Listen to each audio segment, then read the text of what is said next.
Okay, I'm gonna get ready to start. I know it's that time of the day when most people probably, just getting ready to get off. Um, yeah. So I went to Shalom, brothers and sisters. I wanted to do this video in a sense of memory to Asia Davis, um, trans woman who was killed in Highland Park, Michigan, and just going into she was the term well deleted, however you say the new term now. Like I say, that's why I like doing these YouTube and live things because the words you can't really say. I'm used to just speaking from the heart. But anyway, okay, so was it Carlos Scotland was is the young teenager who is doing time or was sentenced to 17 to 30 years. And I believe he was 17 years old at the time where he her, right? Deleted her, right? In the face. And like I say condolences to her family. And I know situations like this can affect, families on both sides. But uh, her family, especially her trans family, is definitely feeling this. It's hurting. So shalom, shalom, object for the coolness. Hey, shalom, shalom. Thanks for tuning in right now. For those who tuning in, I appreciate y'all. So you have ones who are affected on both sides of this, but primarily those in the trans community. And what I'm getting at is with her situation, we don't know exactly what led up to her being killed. Okay, I used the word being deleted. Like I said, I'm on YouTube being deleted, so we don't know exactly what led up to it. But then that was going to come out in the trial, but when it came out, the the the suspect Carlos, he's sitting there and he's basically, I guess, having an episode, saying, or his lawyer said that somebody put something, drugged his drink or whatever before the trial. So we don't know. I think the prosecutor, I think, took the stand, or one of the lawyers took the stand. It's like, yo, we're going to they was going into how these two met up that night, and we don't know. But people on social media, especially the transphobic naysayers or those who say that they are, hey everybody, hey, big man, shalom to you, Noah Rittenhouse, shalom, shalom. Okay, oh what up, big man said, okay, yeah, I guess I am uncle, yeah, all right, shut up. Uh, big up in us, So you have people who in the black community primarily who puts the narrative, who wants a narrative that uh, trans women are out hunting or looking for black straight heterosexual men to trick into sleeping with them. And you'll see, and they're recycling the story a lot. Like, I don't know if y'all remember the story that happened in because this was in Highland Park, Michigan, which is like, I think, 6 miles north of Detroit. And I believe in Detroit you had that pastor a couple years ago who was going around in a park area that was known that was known for having trans women, and he had killed, deleted a girl, right? Had deleted the girl, and that case went viral. So we had a lot of people who were vouching. Oh yeah, they out here tricking men. He probably didn't know. He just thought, like he said, he was picking up somebody who needed to be picked up, who needed a ride, and they tricked them, and he went off and deleted. And then it came out that he actually pursued trans women. All right, you had trans women who was alive who said, yeah, I had dates with them. They walked that because that's the area. People say, yeah, from Detroit. If you're from Detroit, you know that park. That's where they frequent. That park over there in Detroit. I don't think it's like Highland Park. That's like north of Detroit, but it was a specific area in Detroit, Michigan, that the working girls who are trans, no, that's their territory. That's their spot. And it was like, yeah, so he had to know. He's from Detroit. He had to know. There's no way. And it came out that he knew. So they're quiet. So they don't talk about that. He's in jail, in prison. He had a long sentence. He's doing his time. And so now with this story, they're saying with Carlos Scotland, who deleted Asia Davis. Um, they're saying that what they're saying with this is that he was 17, and I believe at the time, right, he was just a baby, and age I think was like 30, either 36 or 39, maybe 17 at the time when it happened. And they're taking advantage, and why they trying him as an adult? He was just a baby. He was just a baby. As a baby. I'm like, here we go. So now they're saying that trans women are all predators because he was a teenager and she was 30. The age of consent, I tell these people on these posts that the age of consent in Michigan is 16. Under certain exceptions, if the person is older, I think 18 or whatever, they're 18 and up. If they're like an authoritative figure, like a teacher or something like that, then they can't label somebody that's I believe under the age of 18 or 18. But if they're not in that kind of, like a guardian or anything like that, an officer, anything like that's in the position of power per se or authority over them, then yeah, that's the legal age of consent. Okay. I believe like in New York, I think it was like 17, you can get married at 17, parents permission. In most states, like I say, it was like 16 or 14, 15 for a lot of years, even Alabama. But I put that to say, like, yeah, y'all, all this, they were a baby or a baby. All right, Shalom, Kid Rocket League. Welcome to live. For those who are using that as a way to say, oh, well, they shouldn't be treated as adult because they was 17 or whatever, 16 when it happened. Even though they got charged for other stuff other than just that particular, because they had concealed carry, they had a lot of other charges with them that happened that they put on them regarding that night. But with that, they're trying to say that they were just protecting their manhood, all right, or they were just protecting themselves from a predator.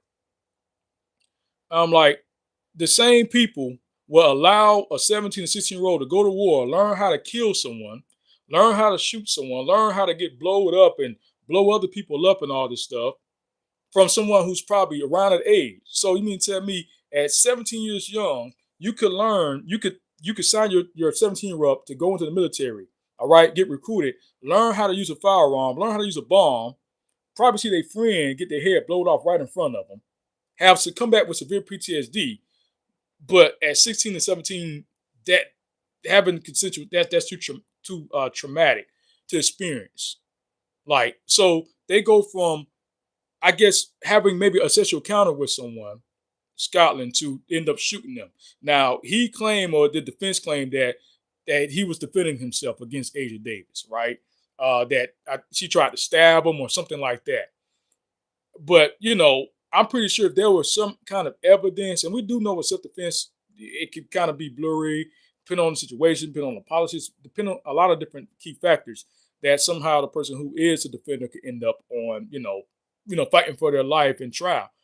But like I say, I find it odd when the trial happened that when one of the key, I think he was a prosecutor witness, when they was about to tell like exactly how these two met up that night, he had this episode. And I feel like that would have shut up a lot of noise of like, oh, he was being tricked and somebody was tricking somebody. Because, yeah, when the text messages and those things come out, that wasn't the case. Now, sometimes it is the case. You've got cases where the girls do trick guys, okay? They didn't disclose prior to meeting up or in that moment of them being trans. That does happen. But a good amount of times, it's the other way around. Okay, but we don't know what happened. So for all those who feel like they're doing justice to the black cis hetero cis man by, I don't see anything wrong with this. He was doing what he should have done, because that person shouldn't have been trying to deal with somebody that was that age or whatever. For those who thinking that you're just know that you don't know what happened. We don't know what happened that night. Like, we don't know. All we know that somebody shot somebody in the head, and they're no longer here with us in the flesh, and somebody else is here. But who tricked who? Like, who was leading who on? Who was telling? We don't know what kind of the context of the text messages, if they had text messages between. But we know that they linked up that night. and that probably was most likely on the menu. But who was ordering and who knew what was in the food before they decide to eat it, right? So we don't, but y'all love to jump and go on these little witch hunts and stuff to make yourself feel like you're better than someone. Oh, we can attack trans. We got a case. We could say, yeah, this is why the world messed up. This is why the black community messed up because you trans. We're trying to protect the babies. We're trying to protect the babies against the predators. If the black community was so good at protecting the babies, right, there will be a lot of people because if shooting or killing someone who is messing with young people is doing the right thing, then there's a lot of black people who should be out of here, who should have bullet wounds, because trans people are only like 2%, 5%, very small population, right, in the U.S.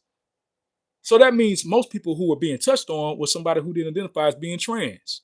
So where's their casket? Where's their funeral? Where's the people celebrating that uncle such and such, auntie such and such, bruh such and such, cousin? Like I said, there's girls that I can't date because their daddy did something to them. Who assists? So, but the dads are living.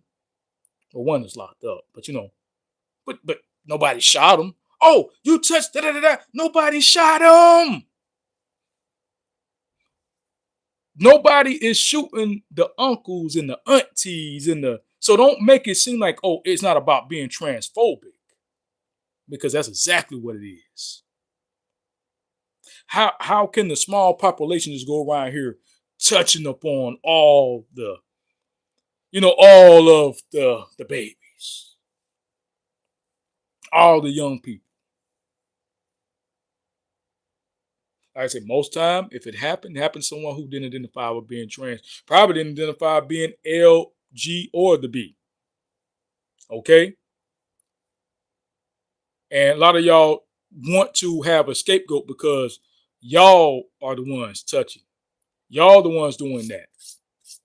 So if they can see the trans, you can put all the stuff you've done wrong on trans, then therefore it's okay because you're straight or you're this, you're that. So you're touching on someone is not as bad as a trans person touching on someone. And all this hate for black trans people, primarily trans women, that stemmed from a lot of things. Like I said, religion, what we was taught, the things that was misquoted in the scriptures in the Bible, from on and on and on, from slavery, a lot of different things, all right, that I have went into prior. Colonization has a lot to do with it. But also this, this scapegoat. Just like when you have what people might call like a fake ninja outrage. Like you're too scared to deal with the real problem. So you find a little problem over here, you make it blow it up because you feel like you have an advantage over there than over here. So we could just paint this one we could just fight this.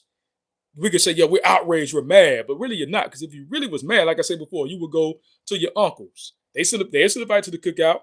You would go to your aunties or your cousins and all them. I mean, people will mention, oh yeah, they'll make a video. I'm gonna confront my cousin who touched me at da da da da. I'm gonna confront but they still living.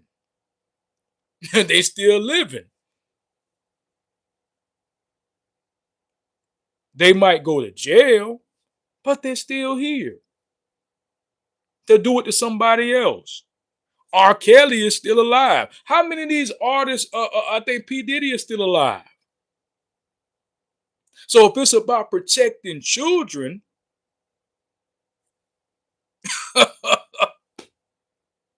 so a trans person who you suspect is being a pedo, oh, it's justified. Kill him. Oh, just delete him. It's justified. Touching the babies. Who we don't know exactly what happened like in the age of consent in Michigan, as I said before, age 16. Look it up on the certain exceptions. So that's justified. But like I said, the person right down the street who's not trans, who got a history of touching on babies, touching on people, they still living. Yeah, you might have gave them an uppercut here and there, whatever, but they still living.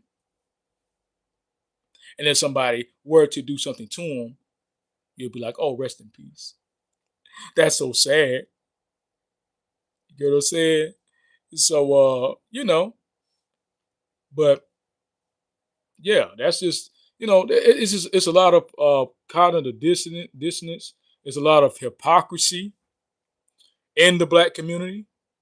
There's a lot of just undealt with issues that ones have, but instead of ones dealing with those issues and getting the right help, they would seek out. Yeah, they would rather throw all their sins and their insecurities off on and project it on trans people, uh, Black, gay people, etc., etc., etc.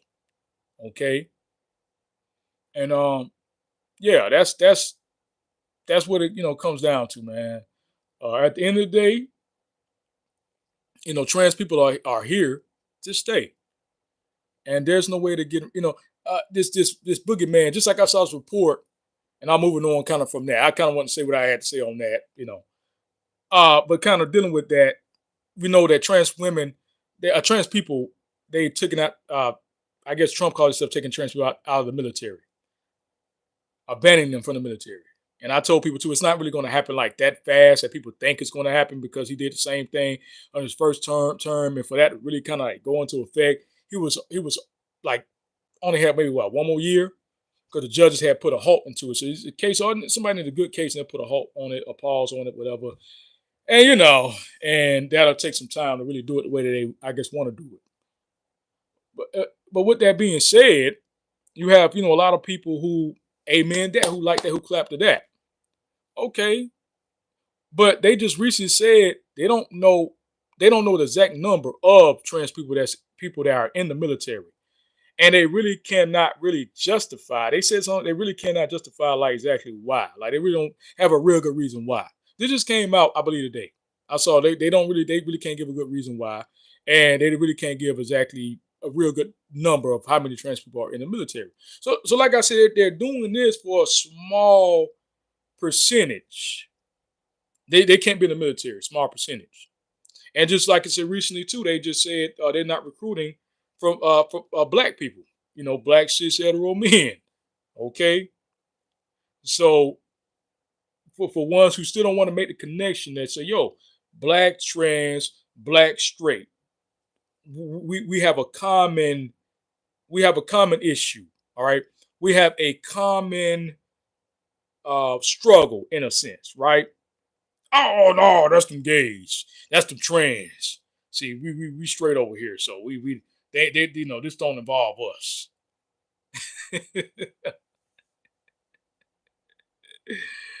Oh man, even to this day, like I just this age of Davis, I'm thinking, okay, well, they're gonna nip this in the bud, right? They recycling it. I've said, because I guess they felt, because with the other stories, it came out that the guys knew.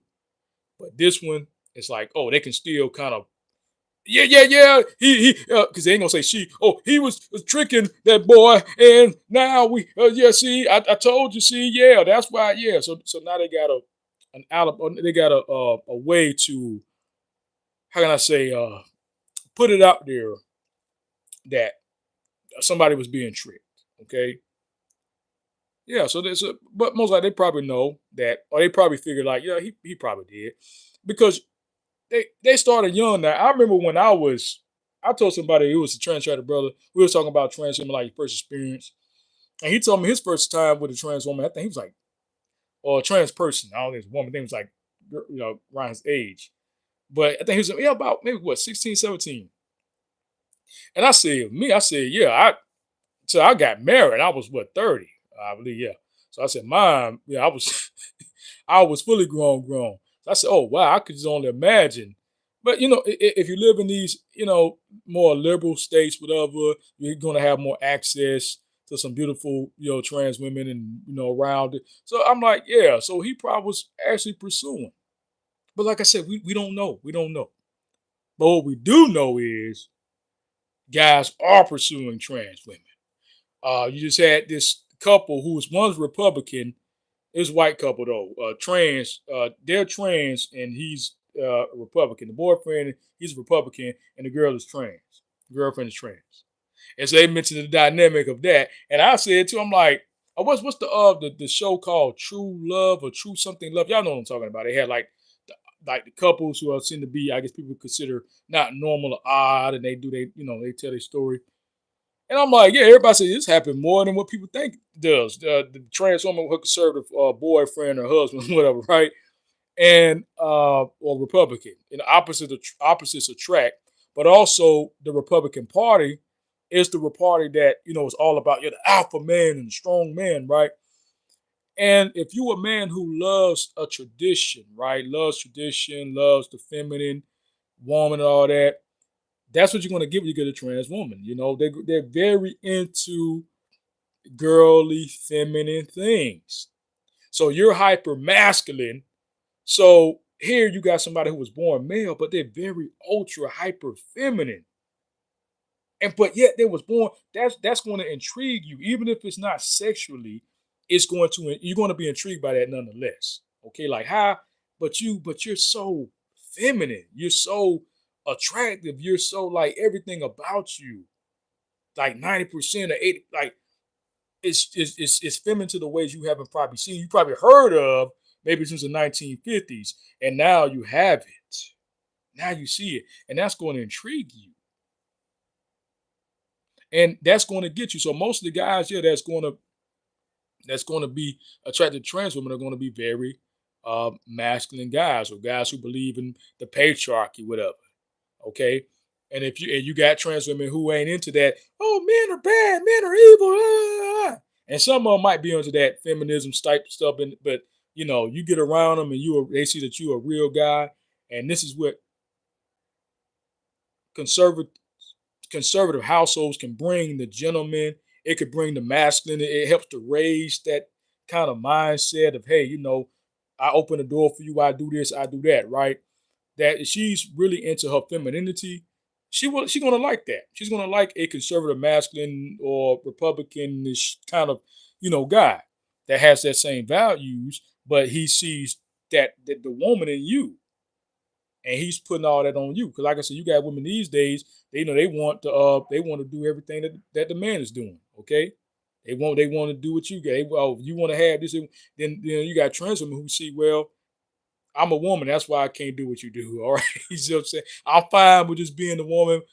You doing you. I'm gonna go over here and paint my nails and my hair, do my hair, and do all this girly stuff. Right? I ain't trying to be out here with you doing all that. Okay. And that's going to be very, very attractive.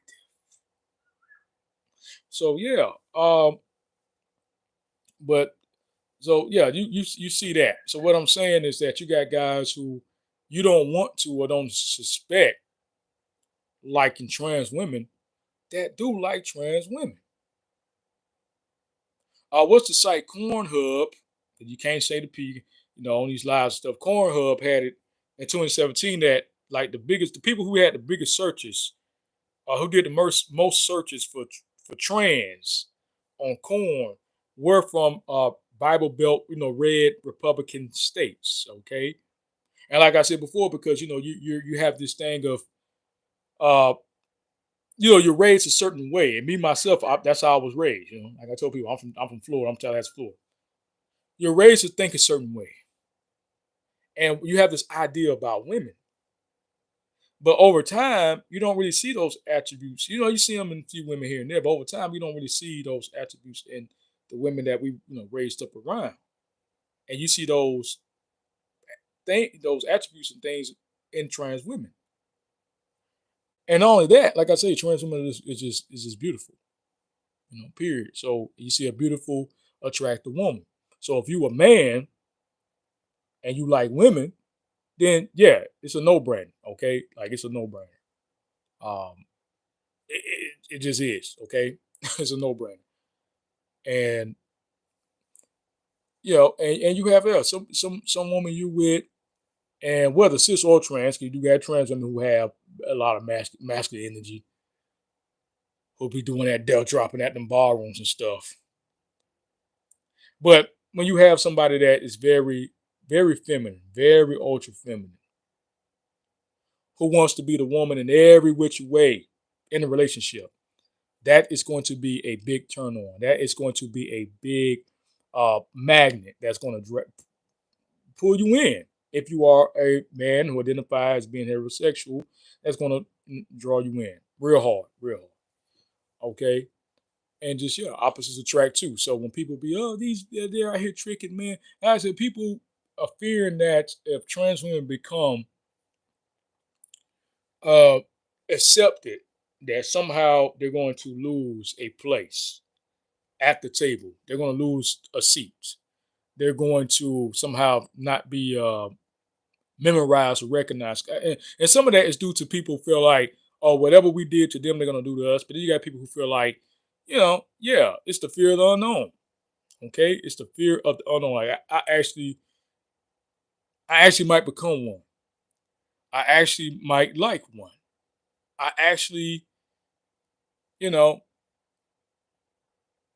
might go down the path where I stand and I might be lost. Okay, now my video was stream. Can y'all see me? You might have had a little issue on the stream, but yeah, I might get lost. Like a lot of people, they don't know what freedom looks like. They've been locked up so long. Being free scares them. The fear of the unknown, unknown territory. So it's like that with trans, like those who are unknown. But I said, if you look around the world, there's trans people everywhere. Okay, other cultures, and especially cultures where it is what it is, and it's normal, and nobody's fighting over a bathroom. Nobody's really fighting over sports or nothing like that. Um, it is what it is.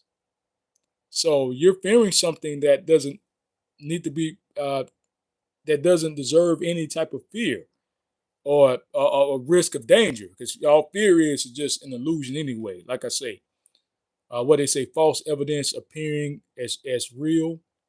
So, all right, but danger is real, but fear is not, and it just that, man. So a lot of guys are into trans women out here, man. A very good amount, healthy amount, are into trans women.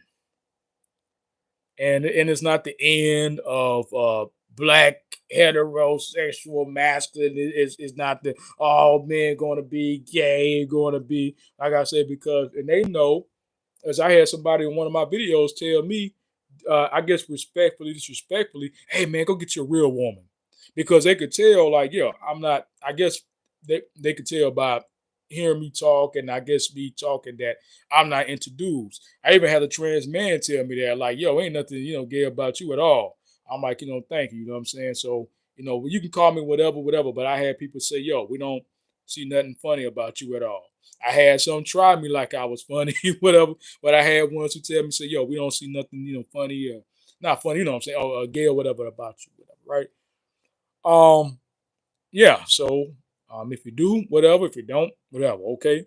But I'm me. But I know I like what I like, and I'm not into masculinity. I'm not into, like I said, a hint of masculinity, right, in women. I like that. But I'm not just in somebody who's like walking around here talking and acting, looking like me, all right? They got facial hair and you know, got the movement, how I'm moving and talking, whatever. I'm not into that. Okay, whether you was born with something in between your legs that hangs or not, I'm not into. All right, somebody who thinks like me and acts like me and all that. Like physically, you might, certain parts of your body might give a hint of that, and I like that. But as far as just this overall, like I like to call this overall masculine, especially the energy, like the physical can maybe give a little bit of masculine, but the energy gotta bring off femininity. Right? That femininity gotta ooze out. Gotta just ooze off. It gotta, for me to really be interested in you. But yeah, so like I said, but most men, yeah, are into trans women. All right, if he finds certain women attractive, like a Megan Good or whoever, he's like, oh yeah, Megan Good, she's attractive, whatever, or such and such, or this attractive, or Cardi B or whoever is attractive, SZA or whoever. He's like, yeah, there's some fine women. And you got trans women who look like them. And you mean to tell me the guys are not supposed to like trans women? Straight heterosexual men are not going to be intrigued, are not going to be attracted to trans women. Mm. The energy is feminine. The mind is feminine. Yeah, they might come with a little something, a little different, but for the most part, feminine. So yeah, yeah, it's kind of all I want to say, man. Y'all, be good. Thank y'all for those who tuning in. Shalom. I just wanted to kind of get off my chest.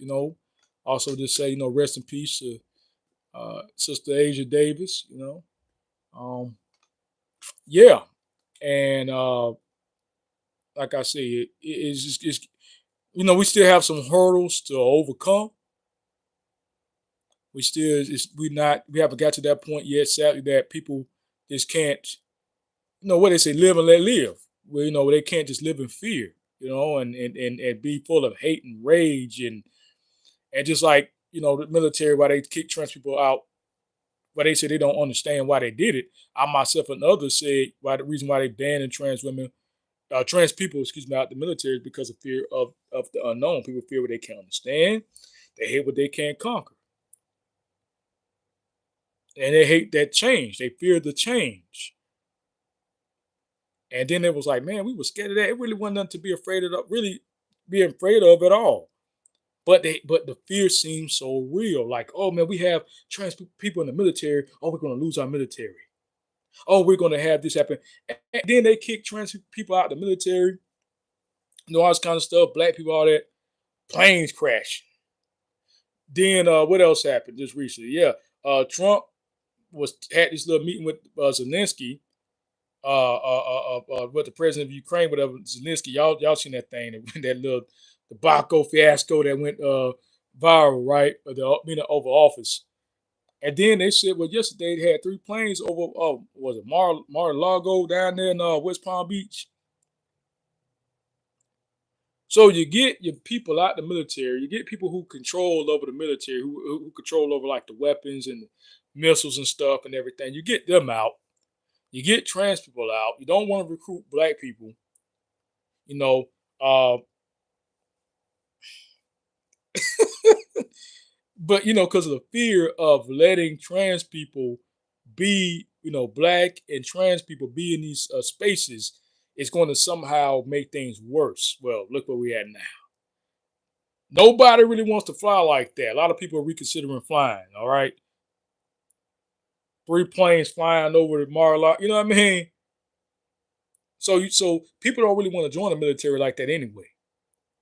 And then you're just downsizing, downsizing, downsizing.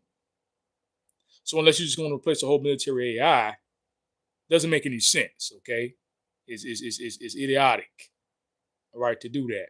Then you're making enemies, people who were allies, into enemies and stuff, potential enemies. So yeah, man, I tell you. But yeah, so the fear, and they said, dang, we was fearing nothing. Like we should have had them in there the whole time. That was really what was protecting us. Was having trans people in those spaces, spiritually and physically. But that's another thing for y'all to figure out on that. And like I said, I'm probably gonna do a live about the 8 genders that's in, or I might just post something in the community, or just do a little video about the 8 genders in the Hebrew tradition, in the Bible and the Talmud and all that. Okay. But this is James Speed. Thank y'all for tuning in. I want to say shalom to all y'all. Peace out there. And for those transphobic people, man, y'all find y'all something to do, man. All right. I'm out. Shalom.